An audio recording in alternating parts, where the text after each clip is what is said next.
How are you doing? Fantastic. All right. So today we are going to read the chapter The Little Girl.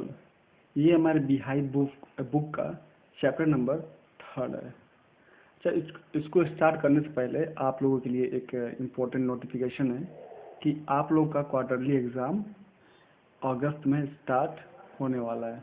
Most probably 3 या 4 अगस्त से start होगा, तो उसके लिए आप लोग तैयारी कीजिए। बाकी का जो सिलेबस है वो आपको आने वाले दिनों में दे दिया जाएगा। ठीक है? हाँ सर। तो स्टार्ट करते हैं द लिटिल गर्ल।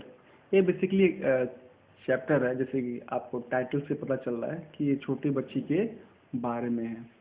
तो इस चैप्टर में है क्या?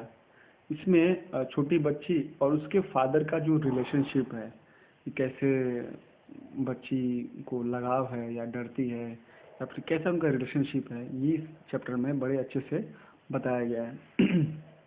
Before you read, do you feel you know your parents better now than when you were much younger? कह रहा है कि क्या आपको कभी कभी महसूस होता है कि आप जितना आप अपने पेरेंट्स को जानते हैं, जितना आप अपने माता पिता को अभी जानते हैं, और अभी मतलब कि अभी जब आपका एज बड़ा हो गया है, क्या आप बचपन में भी उतना ही अपने पेरेंट्स को जानते थे? Perhaps you now understand the reason for some of their action that used to upset you earlier. कह रहा है कि अब आपको एहसास हो गया होगा कि जो भी जब हम छोटे थे तो पापा हमें या फिर जो हमारी माँ थी हमें क्यों किसी बात पे हमको डांटती थी, जो हमको बुरा लगता था। हमको लगता था कि पापा या मम्मी को ये चीज़ नहीं कहना चाहिए, लेकिन अब हमें चीज़ें क्लियर होती है कि नहीं, पापा और मम्मी मेरे भले के लिए मुझे डांटते थे, मुझे बोलते थे। तो अब जाके क्लियर होता है कि वे लोग उस समय मेरे अच्छे के लिए कोई चीज़ मना करते थे। This story about a little girl whose feeling for her father changed from fear to understanding will probably find an echo in every home. करा यह स्टोरी है एक छोटी बच्ची के बारे में और उसके फीलिंग्स के बारे में, जो उसके पापा के प्रति है, जो चेंज होता है, change from fear to understanding, कि पहले अपने पापा से बहुत ही डरती थी, अब बाद में वो समझ जाती है कि नहीं, पापा मेरे लिए ही कोई काम अच्छा करते हैं, भले मुझे डांटे या फिर मना करें तो वो मेरे भले के लिए होता है। Will probably find an echo in every home. और इस तरह की कहानी आपके घर में भी होती होगी, मेरे घर में भी। मैं भी अपने बचपन में भी अपने पापा से बहुत डरता था, लेकिन अभी 6-7 सालों से मैं उनसे अच्छे से बात किया करता हूँ। तो ये ऐसी चीज़ें हर घर में देखने को मिल जाता है। तो स्टोरी इसी के अबाउट है। आइए स्टार्ट करते हैं। To the little girl he was a figure to be feared and avoided. छोटी बच्ची के लिए पापा क्या होते हैं? He was a figure to be feared. Figure to be feared मतलब कि a person to be fear, कि एक ऐसा आदमी, एक ऐसा फिगर, ऐसा पर्सनालिटी जिससे हमको देखकर डर लगे, एंड अवॉइडेड, और उसको अवॉइड किया जा सके। कहने मतलब है कि वो अपने पापा से बहुत ही ज़्यादा डरती थी और अवॉइड करती थी कि पापा से बातचीत ना हो, उनसे मिले ना। तो इस तरीके का उसके छोटी बच्ची का फीलिंग था अपने पापा के प्रति। Every morning before going to work, he came into her room and gave her a casual keys. तो उसके जो पापा थे हर सुबह काम करने जाते थे, तो सुबह सुबह जब घर से निकलने से पहले एवरी मॉर्निंग, हर मॉर्निंग को उसके रूम में आते थे, छोटी बच्ची के रूम में, और उसको कैजुअल कीज दे देते थे। कैजुअल कीज मतलब कि एक फॉर्मेलिटी वाला कीज होता है कि सिंपल सा कीज दे दिया, to which she responded with goodbye father, और जो छोटी बच्ची थी वो रिस्पॉन्ड कर रही थी गुड बाय पापा, कि वो अब ऑफिस के लिए जा रहा है। And oh there was a glad sense of relief when she heard the noise of the carriage. और उसको बहुत ही रिलीफ मिलता था। ये मेरे साथ भी होता था, जब पापा मेरे घर से दूर जाते थे तो मुझे बहुत रिलीफ मिलता था कि मुझे खेलने को मिलेगा, कूदने को मिलेगा। तो इसी बच्ची को भी बहुत ही रिलीफ मिलता था कि अच्छा चलो, अच्छी बात है, पापा अब जा रहे हैं। When she heard the noise of the carriage growing fainter and fainter down the long road. Fainter में होता है कि कम हो जाना, कि जब जो कैरेज था, मतलब कि जो गाड़ी होती है, जब उसी गाड़ी की आवाज़ धीरे धीरे कम हो जाती थी, मतलब कि उसके पापा घर से जब चले जाते थे तो उसको बहुत ही रिलीफ मिलता था कि अब वो अपने मन का काम करेगी। In the evening When he came home, she stood near the staircase and heard his loud voice in the hall. जब और हर शाम को जब पापा आते थे घर पे, तो वो जो छोटी बच्ची थी वो सीढ़ी के पास खड़ी रहती थी, और उसका जो अपने पापा को जो वॉइस था, लाउड वॉइस, ऑफ कोर्स जो मैन का वॉइस होता है हमेशा लाउड होता है, तो थके हारे आते थे वो, और वो जोर से ऊंची आवाज में बोलते थे, bring my tea into the drawing room. और वो अपनी माँ से बोलते थे कि मेरे लिए चाय जल्दी ड्राइंग रूम में लेते आइए। Hasn't the paper come yet, और ये पूछते थे कि क्या पेपर अभी तक नहीं आया क्या। Mother, go and see if my papers out there and bring my slipper. और अपनी माँ से बोलते थे कि मम्मी जाओ और देखो कि मेरा पेपर अभी तक आया क्यों नहीं, और मेरा स्लीपर लेते आ। तो ये लाउड वॉइस में बोलते थे कि वो थके आते थे और उनको स्लीपर चाहिए था रेस्ट करने के लिए, और उनको पेपर चाहिए था। और ऐसे ही जो लाउड साउंड था इसको सुनकर बच्ची डर जाती थी, और यही कारण था कि ये पापा के लिए थोड़ा पापा से डरती थी, और पापा के पास जाने से वो डरती थी कि पापा से बातचीत ना हो। Kezia, mother would call to her, और उसकी माँ बोलती थी, केजिया बच्ची का नाम है केजिया, उसकी माँ बोलती थी, if you are a good girl you can come down and take off father's boots, कि आओ एक अच्छी बच्ची की तरह अपने पापा के जो शूज हैं उसको निकाल दो।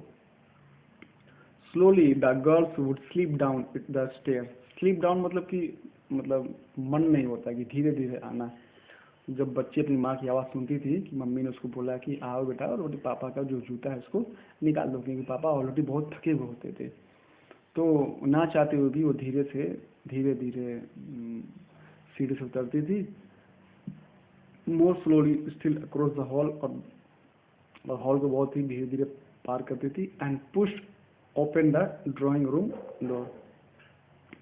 और जो ड्राइंग रूम का जो डोर था, क्योंकि उसी में से पापा आते थे आके बैठते थे, तो उसको खोलती थी और वहाँ पे जाती थी। By that time he had his spectacles on and looked at her over them in a way that was terrifying to the little girl. और उस समय तक उसके पापा जूते निकाल के बैठे थे और चश्मा लगा के बैठे थे ताकि पेपर आएगा और मैं पढ़ूंगा। और जब केजिया उस रूम में आती थी ड्राइंग रूम में, तो उसके पापा उसको देखते थे, इस तरीके से देखते थे कि बेचारी वो डर जाती थी। कौन? केजिया, जो छोटी बच्ची थी, कि वो डर जाती थी। Well Kezia, hurry up and pull off this boots and take them outside. तो उसके पापा बोलते थे कि बेटा जल्दी आओ और इस बूट्स को जल्दी निकाल दो और इसको बाहर लाके रूम के बाहर लाके रख दो। Have you been a good girl today? आज तुमने क्या किया? आज तुमने तो कोई बदमाशी तो नहीं किया? उसके पापा उससे पूछते थे केजिया से। I don't know father.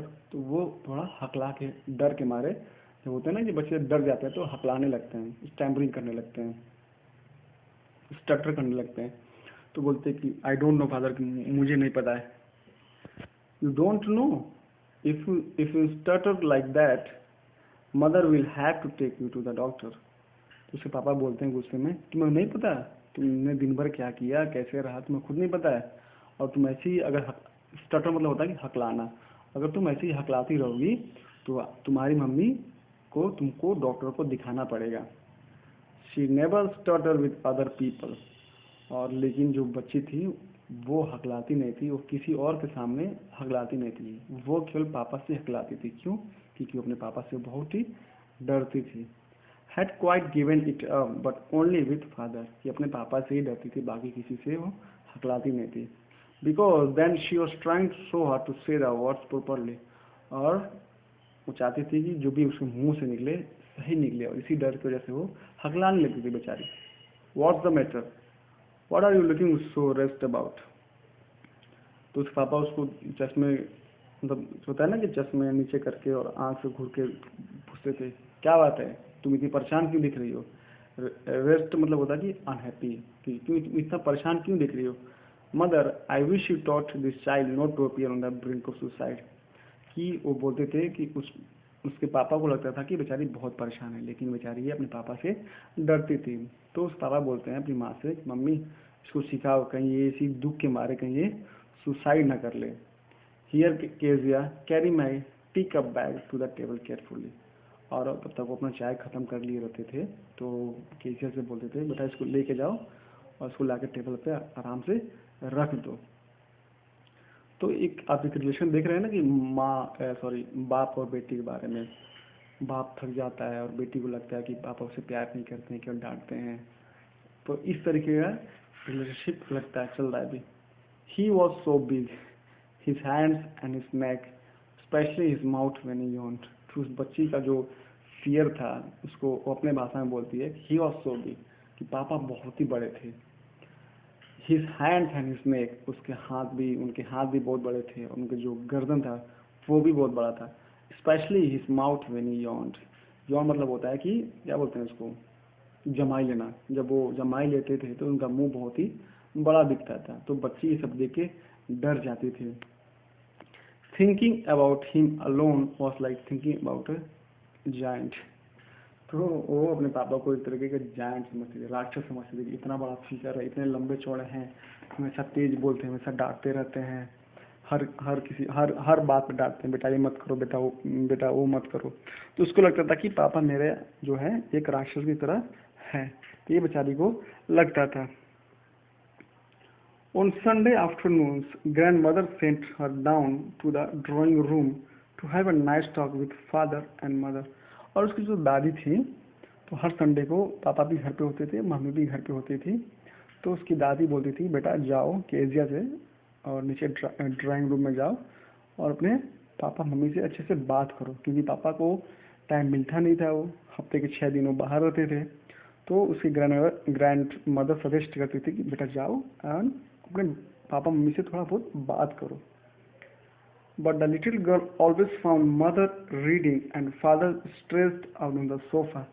तो अपनी ग्रैंड मदर की बात सुन के जब वो नीचे जाती थी ड्राइंग रूम में, तो क्या देखती थी कि उसकी मम्मी जो है कुछ पढ़ रही है और पापा सोफा पे फैले हुए हैं, जैसे आप इसमें पिक में देख सकते हैं।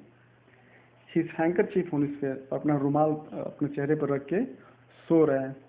His feet on one of the best cushion sleeping soundly and snoring. उनका जो पैर था एक तकिए पर रखा रहता था और साउंड करते थे और स्नोरिंग करते, और क्या बोलते थे उसको, खर्राटा मार के वो सो रहे होते थे। तो यही वो बताती है कि मैं अपने संडे को यही सब चलता था और मैं पापा मम्मी से ज़्यादा बात नहीं कर पाती थी। She sat on a stool, gravely watched him until he woke and stretched। और चूंकि दादी माँ ने उसको फोर्स किया था कि जाओ बैठो, तो ऊपर नहीं जाती थी और वहीं बैठी रहती थी और पापा को देखती रहती थी बहुत दुखी मन से। तब तक देखती रहती थी जब तक उसके पापा उठ न जाए, और उठने के बाद स्ट्रेच करते थे कि जमा ही लेते हैं स्ट्रेच एंड आज the time then looked at her. और उठने के बाद पापा उससे टाइम पूछते थे कि बेटा टाइम कितना हुआ है, और उसको फिर देखते थे। Don't stare so Kezia, you look like a little brown owl. तो उसके पापा बोलते थे कि घूरो मत केजिया, ऐसा लगता है कि कोई जो भूरा जो उल्लू होता है, उल्लू होते हैं ना जैसे घूरते हैं बहुत बुरी तरीके से, तो तुम एक उल्लू की तरह दिखती है जब तुम घूरती है। तो पापा उसको ऐसे बोलते थे। तो ऐसे वर्ड सुन के भी वो बेचारी बहुत डर जाती थी। One day when she was kept indoors with a cold, her grandmother told her that father's birthday was next week। एक दिन जब उसको कोल्ड लगा था, जब उसको जुकाम हुआ था, तो घर के अंदर ही बैठी थी, बाहर खेलने रही थी। तो उसकी ग्रैंड मदर ने कहा कि बेटा पता है तुमको कि तुम्हारे जो पापा का बर्थडे है वो नेक्स्ट वीक में आने वाला है। And suggested she could make him a pin cushion for a gift out of a beautiful piece of yellow silk. और उसको सजेस्ट किया कि बेटा क्यों ना तुम अपने पापा के लिए एक गिफ्ट बनाओ और क्या बनाओ कि एक पिन कुशन, एक तकिया बनाओ और वो जो कि येलो सिल्क का बना हुआ हो, और अपने पापा को भेंट करो। क्योंकि ग्रैंड मदर उसकी जो दादी देखती थी कि बेचारी बहुत डर रही है, अपने पापा से बात नहीं कर रही है, तो दादी कहीं ना कोई स्ट्रैटेजी अपनाती थी कि बाप और बेटी में थोड़ा बहुत बातचीत हो। तो उसने इसलिए इसको आइडिया दिया कि ना तुम अपने पापा को गिफ्ट दो ताकि वो खुश हो जाए, तो इससे बात करें। Laboriously, with a double curtain, the little girl stood to his side। तो उसको सुन के बहुत अच्छा आइडिया लगा और उसने बहुत ही मेहनत से और डबल कॉटन लगा कर उसने तकिया को सील लिया। तो 3 साइड से सील दिया था, but what to fill it with, लेकिन उसके दिमाग में आया कि अच्छा इसमें भरे क्या, दैट वॉज द क्वेश्चन। और इसके दिमाग में क्वेश्चन चल रहा था कि ठीक है मैं तकिया बना तो रही हूँ, लेकिन इसमें भरना क्या है। The grand mother was out in the garden and she wandered into the mother's bedroom to look for scraps। और ग्रैंड मदर उस समय बाहर गार्डन में घूम रही थी और अपने मम्मी के रूम में चली गई स्क्रैप ढूंढने के लिए। स्क्रैप होता है ना कि कूड़ा कबाड़ जो बचा रहता है, कि छोटे बहुत कपड़े के टुकड़े या कागज के टुकड़े रहते हैं, तो स्क्रैप बोलते हैं। तो स्क्रैप ढूंढने के लिए माँ के रूम में चली गई। On the bed table she discovered a great many sheets of fine paper, gathered them up. तो जब वो माँ के रूम में घुसी स्क्रैप ढूंढने के लिए, तो उसको क्या दिखा कि बहुत सारे जो है अच्छे पेपर के शीट्स रखे हुए हैं, कई सारे पेपर रखे हुए हैं। तो इसने क्या किया, tore them into the tiny pieces. और फिर उसने क्या किया, उस बेचारी को लगा कि यार ये तो चलो पेपर मिल गया, लेके आया इसको टुकड़े टुकड़े में फाड़ दिया। एंड स्टफ हर केस, और उसने उसको अपने कुशन में उसको भर दिया। Then sewed up the fourth side, और उसने भर के उसको तकिए का चौथा साइड सील दिया, और उसको जो तकिया था, जो कुशन था, वो कंप्लीट हो गया। That night there was a hue and crying in the house। hue and crying का मतलब दिया है angry and protest। ऐसा लग रहा था कि उस इवनिंग को जब पापा घर पे आए वापस, कि ऐसा लग रहा था कि घर में कोई आंदोलन चल रहा है, बहुत कोई गुस्से में चल रहा है, कोई इस तरह के बहुत ही माहौल, एक टेंशन वाला माहौल था। Father's great speech for the port authority had been lost. तो पापा को एक पोर्ट अथॉरिटी में उसको एक स्पीच देना था पापा को, और जो स्पीच जो था एक कागज पे लिखा हुआ था, पेपर्स पे लिखा हुआ था, वो गायब हो चुका था। Rooms were searched, servants questioned. कई रूमों में ढूंढा गया कि कहाँ गया, किधर है, उधर है। नौकरों से भी पूछा गया, इंटेरोगेशन हुआ। Finally mother came into the Kezia's room. और जब कुछ समझ में नहीं आया, तो जो केजिया की जो मम्मी थी, वो केजिया के रूम में आई और पूछी, Kezia I suppose you didn't see some papers on a table in our room. कि क्या तुमने देखा है क्या, मुझे नहीं लगता कि तुमने कुछ पेपर देखा होगा हमारे रूम में जो कि टेबल पे था। तो केजिया ने बोला, oh yes she said I tore them up for my surprise. अब इसको बड़े भोलेपन से कहा, हाँ मम्मी मैंने देखा है, और मैं उसको फाड़ दिया है क्योंकि मुझे एक सरप्राइज देना था। अब वो बता नहीं सकती थी कि पापा को गिफ्ट के लिए, क्योंकि वो सरप्राइज था। भले ही बहुत मतलब बड़े ही भोलेपन से उसने जवाब दिया। वॉट स्क्रीम्ड मदर, उसकी माँ बहुत जोर से चिल्लाई, क्या। Come straight down to the dining room this instant, की अभी के अभी तुरंत मेरे साथ डाइनिंग रूम में चलो मेरे साथ। उसकी मम्मी को बहुत गुस्सा आ गया था। क्यों, क्योंकि वो स्पीच का जो पापा जो स्पीच देने वाले थे, उसी का जो स्क्रिप्ट था उसको फाड़ के उसने कुशन में भरा था। उसको गुस्सा आ गया उसकी मम्मी को। And she was drag down to where father was pacing to and fro, hands behind his back. उसको खींचते उसकी माँ लेते गई जहाँ पे पापा आगे पीछे घूम रहे थे गुस्से के मारे, और जो हैंड्स था उनके पीछे, मतलब ना कि पीछे करके मुट्ठी बांध लिए थे और गुस्से में घूम रहे थे, कहाँ गया कहाँ गया। वेल ही सेड शार्पली, अच्छा बताओ क्या हुआ, उसके पापा ने जोर से बोला।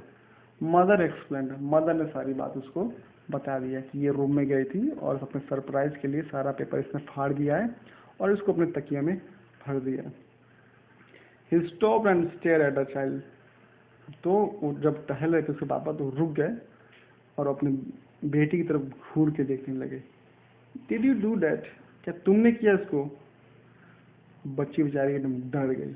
वो तो ऐसे अपने पापा से बहुत ज़्यादा डरती थी, लेकिन उसने गलती कर दिया था, बहुत भारी गलती कर दिया था। नो नो नो नो, तो वो स्टैम्परिंग करने लगी वो। शी विस्पर, और धीरे से बोले, नहीं। Mother go up her room and face down the damn thing, see that the child put to the bed this instant. जोर से बोला कि मम्मी जाओ और ऊपर देखो, इसको रूम पूरा छान मारो, देखो कहाँ पे इसने छिपा के रखा है, और देखो इसको कहीं बेड के नीचे तो कहीं छुपा के नहीं रखा है। तो ये सब अभी चल रहा था उसके घर में।